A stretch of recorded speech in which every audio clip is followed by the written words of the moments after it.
Oh, the sphygmomanometer, the blood pressure cuff. Blood pressure is the reason for this morning's checkup. Wish TV medical expert Dr. Janelle Gordon is here with the realities and the ways to keep your BP in a healthy range. This is extremely common, isn't it?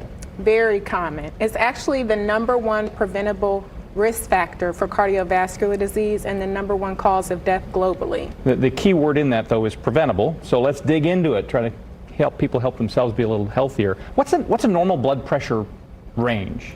So we've thrown the numbers back and forth, I would say, over the last 20 years. But now what we're really saying is that on the top, your systolic blood pressure should be anywhere between 90 to 120. And on the bottom, your diastolic blood pressure should be between 40 and 79. So even people say 120 over 80, that by definition, that 80 is just a little higher than we'd want it to be. Just a little higher. So actually, once you bump up above 120 over the top, on the top, or above 80 on the bottom, then we consider that to be pre-high blood pressure or stage 1 high blood pressure. Show of hands. Anyway, we'll get to that later. What do you want prospective moms especially to know about the dangers of blood pressure? Yes, so it's very important for those individuals with high blood pressure who are not just pregnant, but even those considering pregnancy, have a thorough discussion with their healthcare team about starting a low-dose aspirin, 81 milligrams, in the late first trimester and continuing that until delivery to decrease the risk of preeclampsia. Let's talk about preeclampsia. Warning signs of it?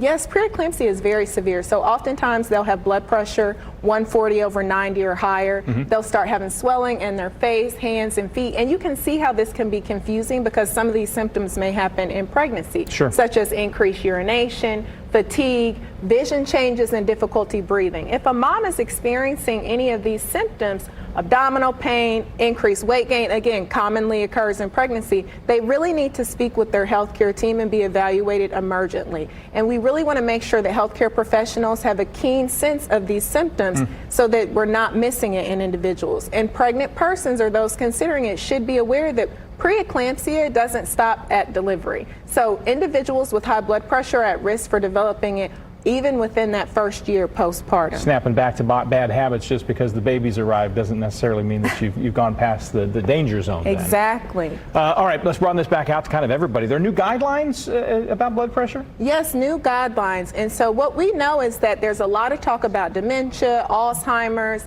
memory changes. We know that when there's increased blood pressure, there's actually pressure on those small blood vessels in the brain, leading to difficulty with memory, decreased cognition, and increased risk of dementia. So now there's increased effort for us to seriously control blood pressure in individuals. So again, we want to make sure everyone knows what the normal blood pressure is.